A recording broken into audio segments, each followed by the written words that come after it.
Everybody gets exactly one guess as to why I may have enjoyed the Kizumonogatari film. I'll give you a hint.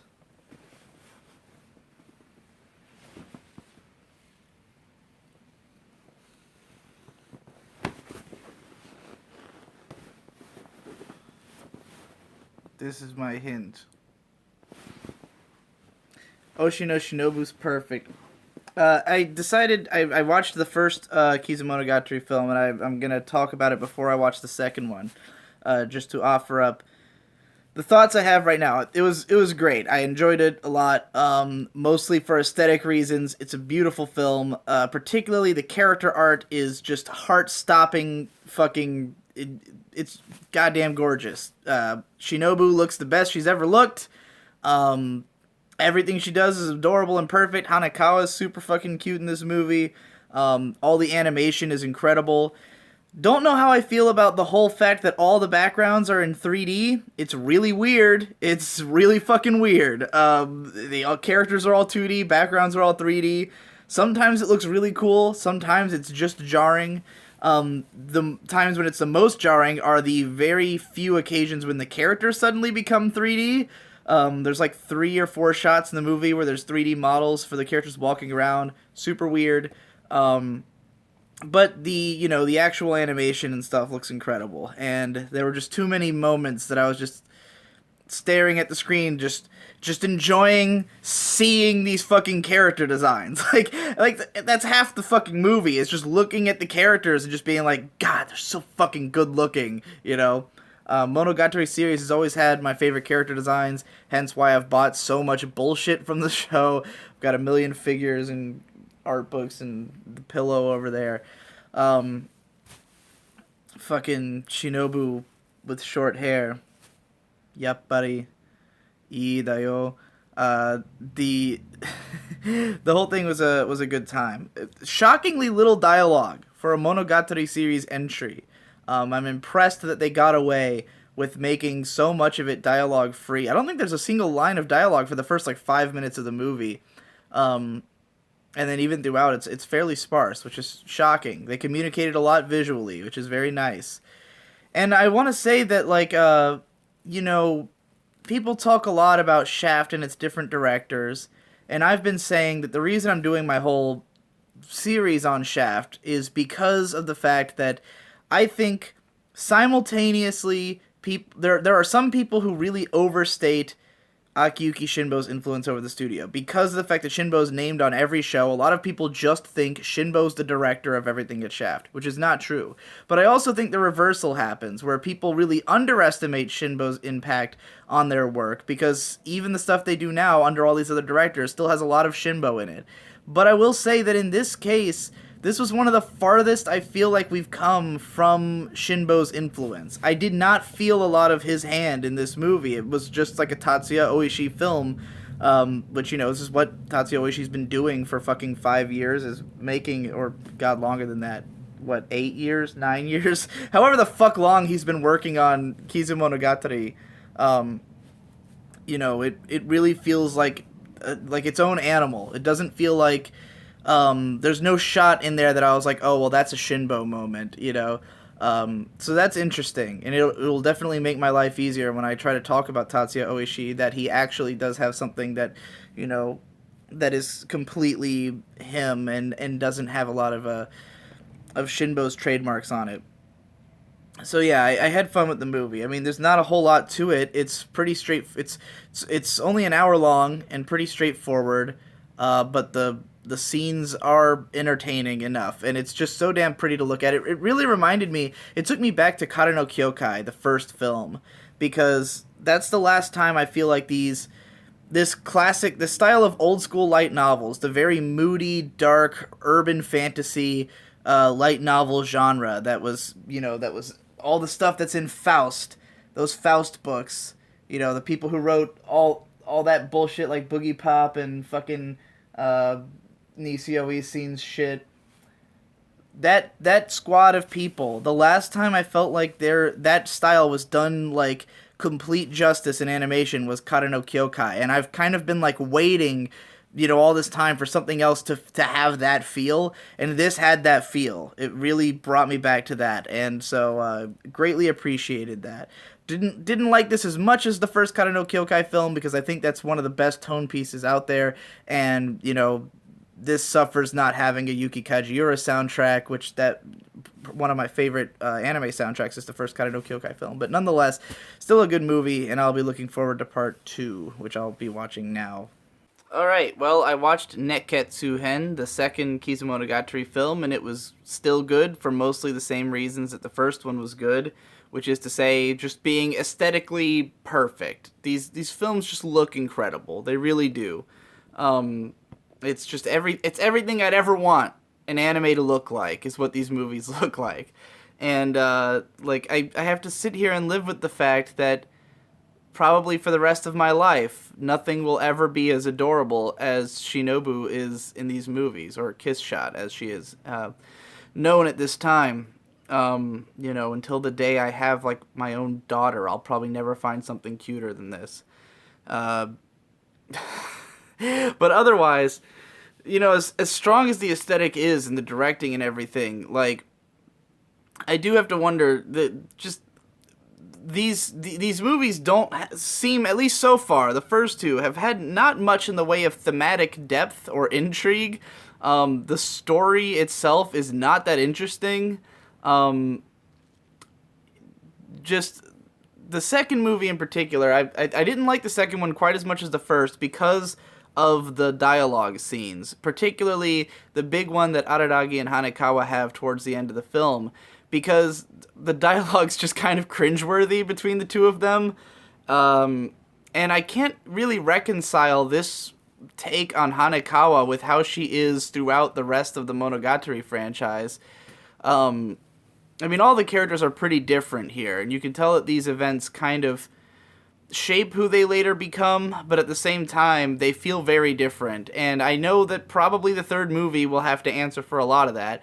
Obviously, knowing how everyone is at the start of the show means that there's a lot of stuff that's going to happen in that third movie that's going to change things considerably, though I don't know if it will recontextualize what's already happened. Because what's already happened so far, even if the third movie is amazing, it doesn't necessarily change the way that the first two were, where Hanekawa is a completely unbelievable character so far, whose dialogue is just who would ever say any of these things, and why? Why would they say these things? Why would they do these things? It's strange. Her whole relationship with Araragi is very strange in these first two films, and doesn't make a whole lot of sense. And Araragi himself is kind of a wet blanket so far. I don't know how much of that is that he's a different person, and how much of it is that these movies cut out most of the narration. There is, I don't know that there was a lot in this particular book, but the Monogatari series in general is led by assloads of narration, and these movies don't have much of it. So I don't know if that's just why they don't have the same character as the show. Again, the aesthetics are fucking incredible. It's truly top tier, but the story and dialogue leaves something to be desired, but it's worth it if I get to watch Shinobu. I don't want to spoil the specific things, and for anyone who hasn't seen this movie, that she does.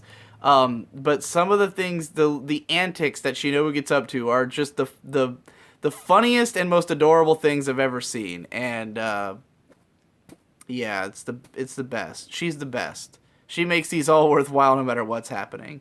But I could do with less of the Araragi and Hanekawa soliloquizing to each other. I don't know if that's not how you use the word soliloquy. They're conversations. Anyway, yeah. That's my thoughts on those two movies. We'll watch the third one when it comes out on Blu-ray, which will probably be in 5 months, so it'll be a while. Might read the novel in the meantime. Maybe get back to you all on that. Alright, we're down to Garakowa, or Zutto Mai Karasuki Deshita. By the way, I should mention that a silent voice unfortunately didn't get to be any of these lists because there's just no way for me to watch it yet. I know some people are going to be able to see it in theaters and stuff, but Yeah, I've got no way of watching a silent voice before the time that I want this video to be done by. So unfortunately, I might have to do some kind of, like if it seems like it would make it on the list, I'll talk about it in the next one. Anyway, Zutto Mai Karasuki Deshita is next. I didn't make it very far into Zutto Mai Karasuki Deshita because it just seems like a really generic sort of shoujo rom-com, high school rom-com, and like it's odd. It's an hour long movie, but I'm guessing that it's an adaptation of a manga and just like a few random chapters or something, because that's what it seems like. It feels no different from just watching a long episode of a TV show of just some shoujo rom-com. And the whole basis of the story at the start of it is around an obnoxious misunderstanding where this girl likes this guy, and the guy obviously likes the girl too, and she tries to confess to him, but then because he doesn't react quick enough, she plays it off as a joke. And so now there's a misunderstanding that she likes somebody else because she says that she told him she was just practicing a confession. And obviously resolving this misunderstanding will be, the plot, and then they'll end up hooking up or whatever. It's it was just annoying. I was just annoyed with both characters for not seeing through this ploy here, and then like it just went into other characters, and like they were talking and stuff, and I completely blanked out and forgot like that I was even watching anything. So yeah, I'm not interested in continuing that. Let's go watch Garakowa. Let's see if A1 Pictures can go 3 for 3 on making me like their shows this year. I mean, not that I liked everything they put out in 2016. They did that www.working show, which was abysmal. But maybe what are the odds? What are the odds of me liking 3 A1 Pictures products in the same year after years and years of not liking shit? We'll find out. Alright, I watched like 6 minutes of Garakowa, and it seemed like a whole bunch of bullshit. Like, the movie just keeps cutting between all this different, like, weird, esoteric stuff happening. And I'm getting the sense that it's doing that because the plot's not very interesting, but it's trying to make it look like more than it is by not really, like, explaining exactly what's happening and just, like, introducing all these sort of random concepts that will all coalesce into something later. But I'm not interested in what that thing might be. It's aesthetically obnoxious, just feels really random in the sense of direction and pacing, and I quickly zoned out of what was going on, so yeah, I don't care to finish that one either. Let's move on to the next section. Okay, so as you can see, I've added even more stuff to my fucking list. I had, for some reason, I'd been under the impression that Gundam Thunderbolt came out, like, that all 4 episodes came out right at the end of 2015, and that people kept telling me to watch it in 2016 because because that's when most people saw it, and they also made, like, a compilation movie where they added some footage that came out in 2016, but apparently only the first episode came out in 2015, so I will be watching that as a 2016 show.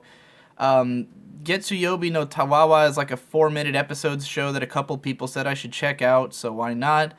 And also there was this OVA of the show The Ancient Magus' Bride. It was like the first of a 3-part OVA, I guess, and I just completely missed it. I don't know how. If there's anything else that you guys know of that I've just totally missed in all these lists and you think I should give a shot to, let me know in the comments of this video, and I might add a few things back on. I might even watch episode 2 of Osomatsu, just because people keep asking me to do it, but my expectations are rather low. So I guess I'm going to start with this OVA for The Ancient Magus' Bride, and then get into the whole shows section. Well, Ancient Magus Bride episode 1, which is just a normal length TV anime episode, but as an OVA, was okay. It was kind of boring, to be honest. It reminded me a lot of Flying Witch. It's sort of an Ayashike show with people who do magic. The whole first, like, half or 2/3 of the episode was just, like, really slow-paced people living life, doing magic shit. I was pretty bored. Then it gets into the main character's sort of dramatic backstory, which is, she sees things and therefore everyone hates her kind of thing. But then she finds a magic library at the end and everything's better, I guess. I don't know. I don't know if I'd watch the other 2 episodes of this whenever they come out because it was mostly boring.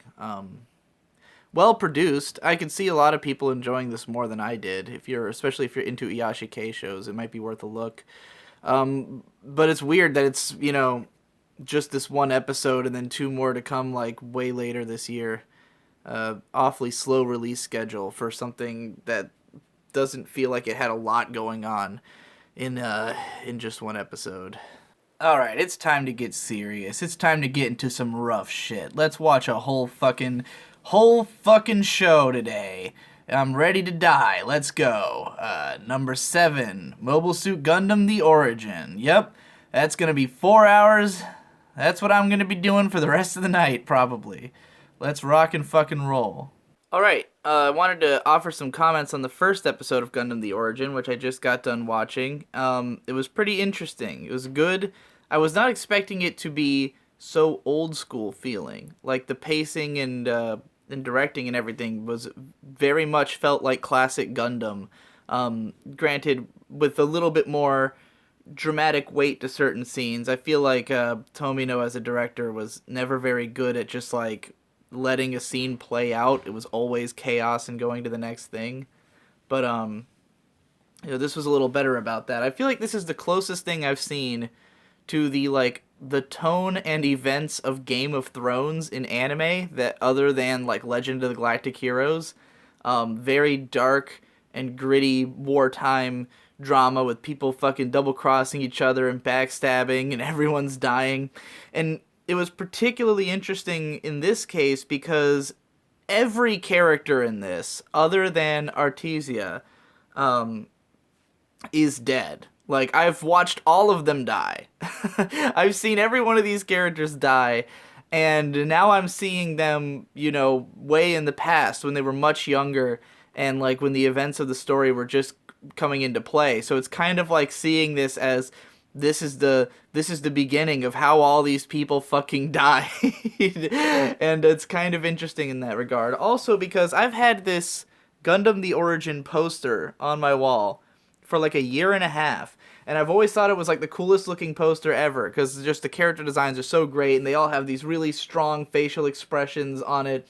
And so it was interesting because I never knew like who most of them were. Like, they look different enough from how they looked in Gundam that I didn't make many assumptions about who was who. But so watching this, like, I recognized everyone from looking at this poster so much over the last year and a half. I was like, oh, it's him. Oh, that was Ram Baral. Okay, I didn't realize that was him. So yeah, that was entertaining in its own way. But yeah, it's a pretty dark and sad kind of affair, Never thought I'd be so heartbroken over the realization that a child doesn't realize how long it takes the moon to go full 100 times. Yeah, but anyways, I'll get to the next episodes. Okay, well, I watched all 4 of the currently available episodes of Gundam: The Origin. It was a pretty alright time. I didn't expect it to be to so quickly lead right up to right before where the original show starts. But it's it's making it there, and it's telling a pretty alright story. I will say that I've seen a lot of complaints that people have about prequels and the sort of fetishization of the every minute detail of the original. And there is a little bit of that in here. Most of it doesn't bother me, but for instance, we have Char, how he receives his headgear that he always wears, has a story behind it. It's no big deal, but it's kind of did there really have to be a reason for him to have that particular headgear? But the one thing that did bother me is the conceit that Char essentially causes the spark that creates the 1-year war. Granted, it was probably going to happen anyways. The tensions were high. The zombies were looking for an excuse, to eventually start this war. And, they had the technology and development and everything to make it possible. But but Char leads the cadets on this mission to take out these Federation people just like completely of his own accord, and this is considered one of the biggest sparks that launches into the war. And I'm just like, that's a little much. I think a little much to put on Char's shoulders there. That he's done everything, you know. Although it is fun to see that Char is sort of characterized as like a light Yagami or Lelouch type character in this, which I mean, I guess he always was, you know, a schemer, but the way that his schemes are handled in this is very like Code Geass, which is great because it just adds one more dimension to my whole theory about Char being the greatest anime character, and that he also has elements of these other beloved main characters while also being all these other types of characters as the Gundam franchise goes along. But as the show's gotten farther away from Char in episode 4, it was a little bit less interesting. You know, it got way too into the explanation of like how each generation of the robots came to be, which I kind of felt like was well understood at the start of Mobile Suit Gundam. Didn't need to be fleshed out in quite so much detail. You know, some of this stuff I feel like was better left unsaid. But I don't necessarily begrudge that it's all here. It's fine. It's still a pretty entertaining show. I'm expecting that the last episode, either the next episode or the last episode of this, is going to end with the colony drop, or is going to be entirely about the colony drop, which I had actually thought happened earlier in the timeline. In fact, a lot of this stuff I had thought happened a bit earlier. Like, I didn't realize that the TV show started so soon after the Zeonic front forming and, like, you know, and all these things being developed. Like, I didn't realize it was like immediately after all these things that are happening in the origin. And I'm pretty sure the colony drop didn't happen before all this. It wouldn't make sense for it to have. So yeah, that's where I'm thinking this is going. Yeah, and I'll be interested afterwards to like watch the TV show and see how much of this I think is bullshit. Like the idea that Char had such an extended history with both Garmazabi and Rambaral, like, you know, both of whom were important in the original show, but I never got the sense that they were that deeply connected to Char and the plot, you know, the things that are going on in the past. You know, I'd have to, maybe it all makes sense, but it does seem to me like an attempt to sort of make the whole original Gundam story more, like, tightly woven, you know, and intricate, which I don't know how necessary that is, but again, it's interesting enough in its own right. It's a fun show, and it's a good extension of the original Gundam, with more modern visuals and gorgeous character designs. Also, I gotta talk about the fact that I'm pretty sure Char is still voiced by the same voice actor who's been playing him for 50 fucking years. Talked about this in Lupin. And granted, Char's voice actor has aged much more gracefully. He still sounds essentially the same he always has, assuming I'm right about this, that it is him. I'm pretty sure it's still him. Because the only problem is that he's like a teenager in this show, and he sounds older than he does in the original show. So that's a little weird. You know, and he's acting alongside all these young actors and actresses who are playing all the other characters, you know, since most of the original Gundam cast is either dead or would be too old to play those roles. But yeah, I mean, whatever. He sounds, compared to like Jigen from Lupin, he sounds a lot more capable of still playing the character. He doesn't sound like a 90-year-old on his deathbed. But anyway, yeah, that's it for that, I guess. All right, that was one of the heavier loads out of the way, so hopefully we can skate through the rest of this. I mean, Shokugeki no Soma is still going to take forever, but whatever. Number 7 again, we get Gundam Thunderbolt. One Gundam right after another. Alrighty, let's fucking do it. Alright, I just watched the Gundam Thunderbolt movie, and it was pretty cool. It was very fast and intense and hard-hitting and rough and fucking brutal. You know, Gundam's always been a war is hell story. You know, it's about the horrors of war, how everyone fucking dies and it's terrible. This movie, though, this is the most brutal fucking shit ever. It's just nonstop people dying. Like, I would really say that the what this movie sort of shows is how in a war, in a battle, human lives just go by like that. You know, complex, interesting humans are just gone every couple of seconds. And, you know, so many characters who you like, they feel like real people and then they're just gone, including children. You know, Iron Blooded Orphans had such a to-do about children fighters. In this movie, a whole platoon of children just fucking axed one after another. It's really intense.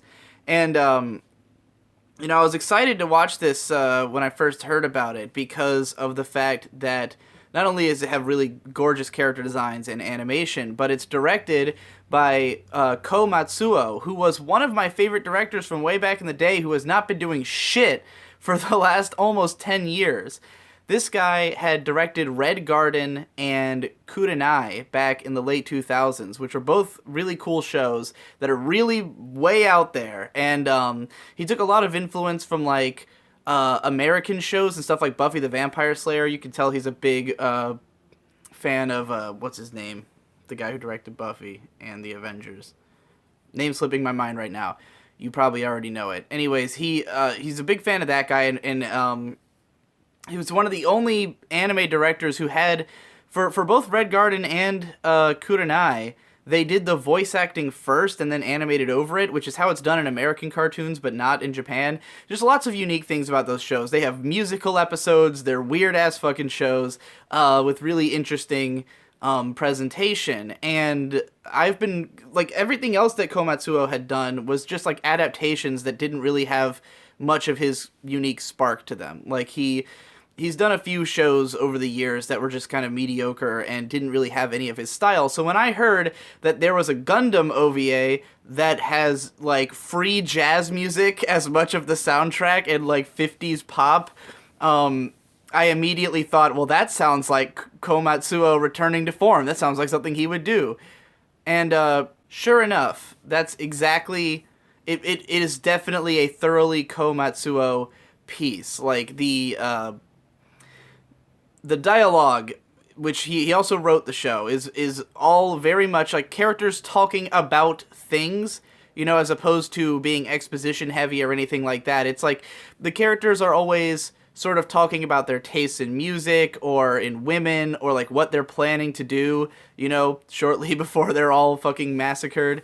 You know, come to think of it, without spoiling too much, Red Garden also involves a lot of death in its characters, so yeah, it's nice to see him return. It's nice to see another thing that's like a really weird and out there and energetic production that I can tell comes from this guy, you know, even if it is an adaptation.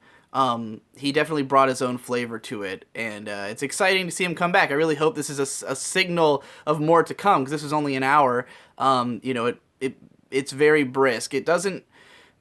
so much of it is just fucking fighting and people dying that there's not much time to really care about the characters or the plot. It's mostly just look at how fucked war is, you know, which, I mean, you know, Gundam's approached that in a lot of different ways, but this was a unique take in that it was just so fast and violent, and you know, the jazz. I really think the jazz gave it this like electricity that you know, it feels very dense and nonstop.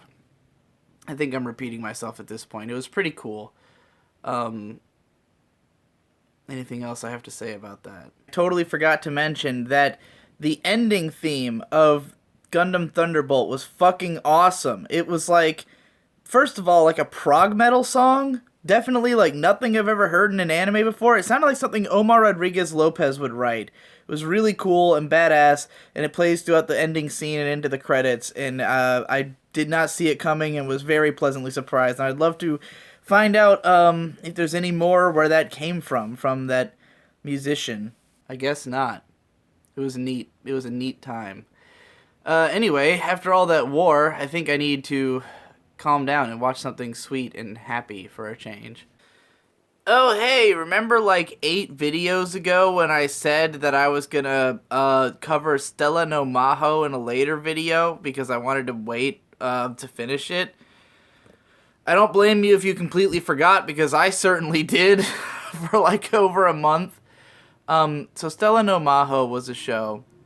I just finished watching it. I watched the last 5 episodes just now, having had it on hold for nearly a month. And it was the kind of show that from the very beginning I thought, this is the epitome of like a strong 6, light 7 show.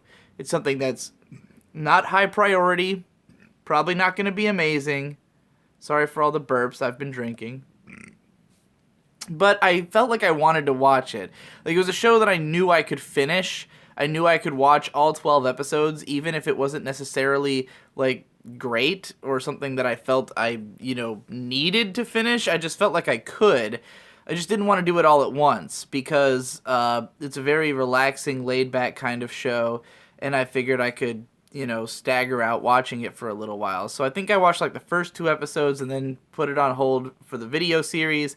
Then I watched a couple more and a couple more, and then at some point someone reminded me, weren't you supposed to cover Stella no Mahou in one of these videos? And I went, oh shit, that's right. I'm supposed to finish that show. So I just finished it. And it was exactly as I expected. It was an alright show, but there are things I really like about it that kept me watching, and I will describe them as follows. The most important thing about this show is that it's about, 4 girls in a high school club of about making doujin games. They're just making their own little video games, very small scale, very indie titles. And what's great about it is that all of the characters have exactly the kinds of personalities as people in those artistic fields that I have known. The main girl is an illustrator, and I have known girls who are illustrators who look and act and think exactly like the main character of this show. Like, 1-to-1. Like, everything that comes out of her mouth is something I've heard from an artist before. And I really appreciate that. And makes the show pretty entertaining and funny when it's poking fun at, like, those attitudes of artists. And the writer girl acts just like a lot of writers I've known. The programmer girl is exactly like a lot of programmers that I've known, or people who are knowledgeable about those kinds of things. I've never known like a straight up programmer, but she has the same personality as the kind of people I've known who would do that. Granted, I've never known any girl programmers, but this is, it's a cute girl show, so whatever. And the one I relate to most is the music producer girl, because she's the kind of person to whom doing the things that she is passionate about, that she does, just comes naturally to her. That, like, it's just something she would be doing at all times, and she's so passionate about it and can work so fast that she just kind of cranks out material all the time. I love in the last episode, all the main characters have been working on their game for months on end, and it's like, for them, it's been this time crunch. They're trying to get this game out on time. And it's revealed in the last episode that the music producer was also working on other projects. So she's been working just as much as the other girls, but on twice as many projects, which is exactly how I work. Which is to say, like, individually on one project, I do less work than most people would. But because I put out so many projects, I end up doing more work than a normal person anyways. So yeah, I really like the characters and how well I relate to the way that they interpret and deal with their specific talents. Now, the show is not that interesting. It doesn't really have a story. It's just a slice of life show. It's just a bunch of girls making a game. It's not that funny. It's mostly just the relatable moments that really connect. And I saw that a lot of people were saying that they didn't like the last 5 episodes of the show, which are the ones I just watched, specifically because of a character who gets introduced who's kind of annoying.